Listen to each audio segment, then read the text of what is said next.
Ne tikai ar ADBlu tikam galā, bet arī ar cietam daļiņām palīdzēsim klientam iziet tehniska apskate. Pirms tam viņiem bija pāri 4 miljoniem.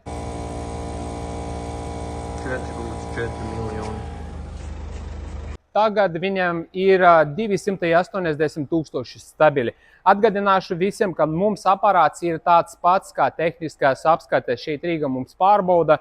Tā kā mēs pilnvērtīgi varam arī saregulēt, saremontēt, nomainīt DPF-us. Mums ir kaudzem ar DPF-u, gan šeit Latvijā vietā pirkti, gan Lietuva restorēti priekš BMW DPF filtri. Paskatīties, kā viņu restorē. Pat nevar redzēt metinājuma šūvēs vai slīpēšanas. Nu, ideāli. Malacīšie, ne? Leišie, kā saka.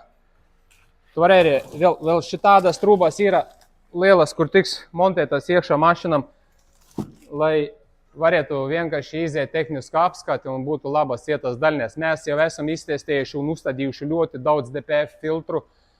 Mašinam zinām, kādas firmas, kādas ražotāja ir jāuzstāda, lai nesaskartos ar tādu problēmu, kad jūs uzstādat kaut kādu nezināmas firmas DPF-u un nevarat iziet tehniski apskati. Mēs to visu esam iztestējuši. Pārsvarā 3 firmas, kuras garantēti ieliekot iekšā.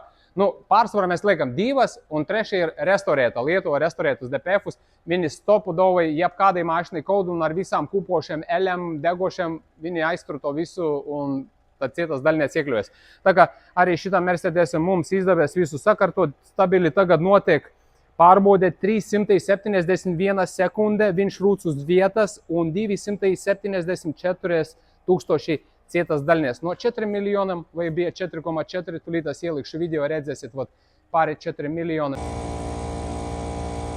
4,4. Video līdz 280 000 stabili, ar mašinu braukājam, gāzējam, testējam, viss ir kārtībā.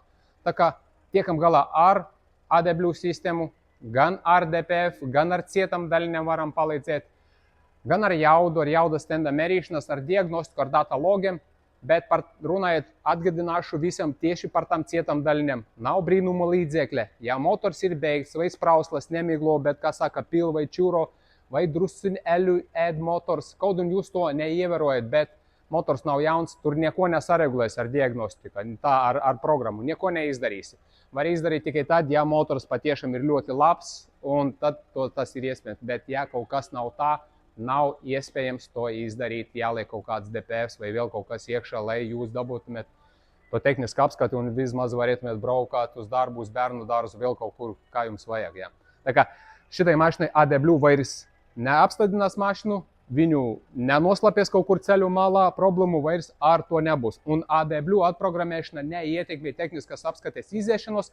Ja viņu pareizi atprogrammēja, neizteikti DPF-u, tad būs viss čotka. Mums pieredze tam ir, varam jums palīdzēt. Čau!